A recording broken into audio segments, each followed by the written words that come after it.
Good morning.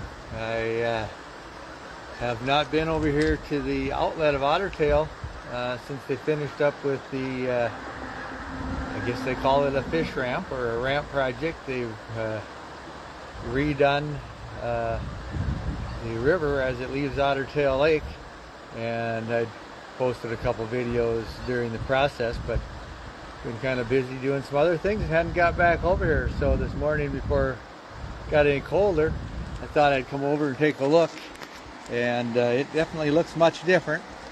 I never did find water level readings from a year ago, but that's some of the things that have remained the same.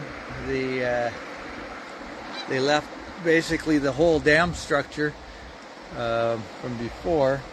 I'm not sure if they might have lowered it slightly at this end, but for the most part it looks exactly the same. And after painstakingly placing almost each of the larger rocks almost individually, and filling in with some smaller rock when they got done on both sides of the dam structure, this is what we end up with. It looks much different. First thing I thought, certainly looks safer.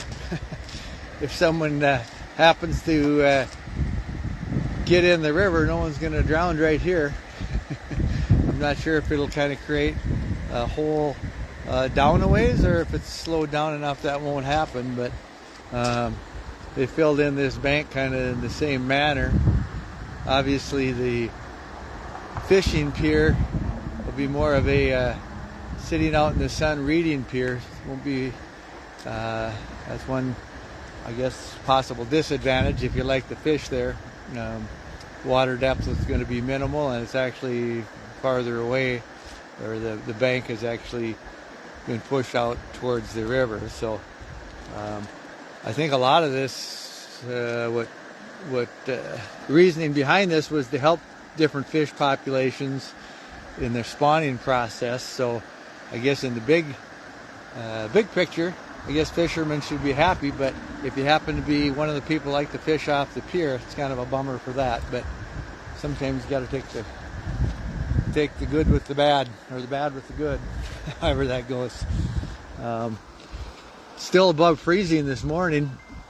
I'm just going to peek across the road here.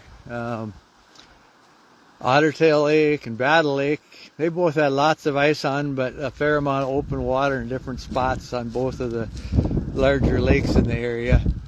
A lot of the little lakes were completely froze over and are kind of hanging in here through this warm spell. But now with some more wind today and whatnot, the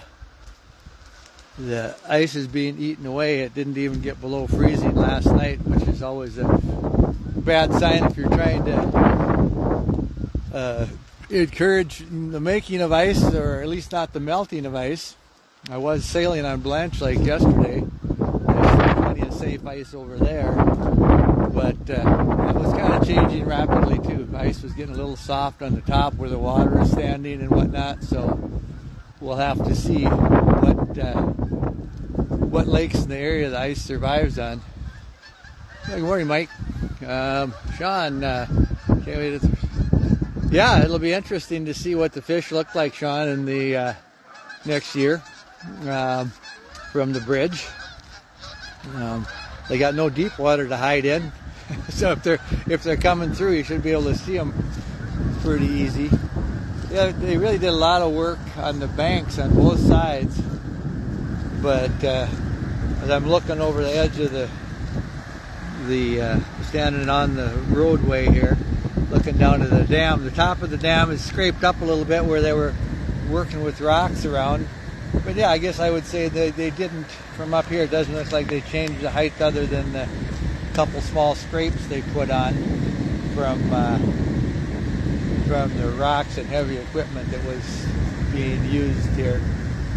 But you can see they kind of made several different rows of rock, so the fish, I suppose, will pool between that, and then they'll be able to make it back here.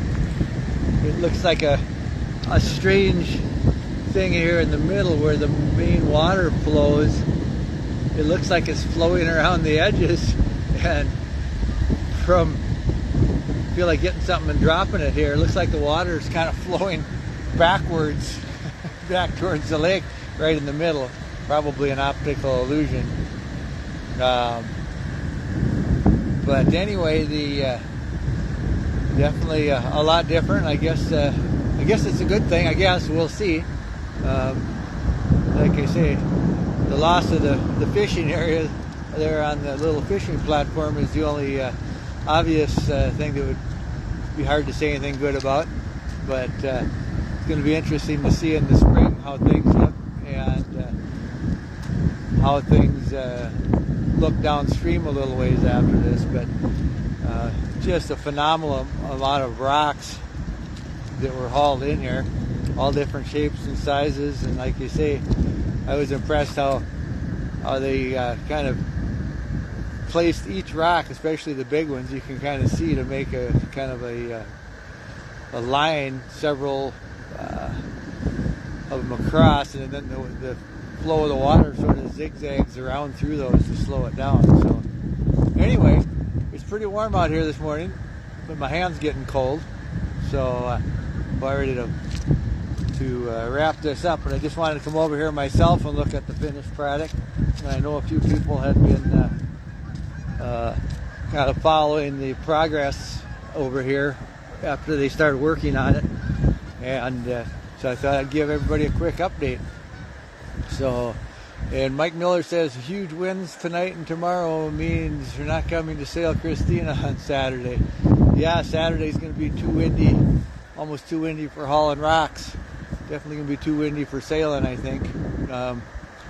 Hopefully the snow stays to the north, and once these freshly flooded frozen lakes refreeze again, we might have some excellent ice boating in the area. But time will tell. We'll see what Mother Nature gives us, and that's what we'll take. Have a good day. So long from the outlet of Ottertail Lake.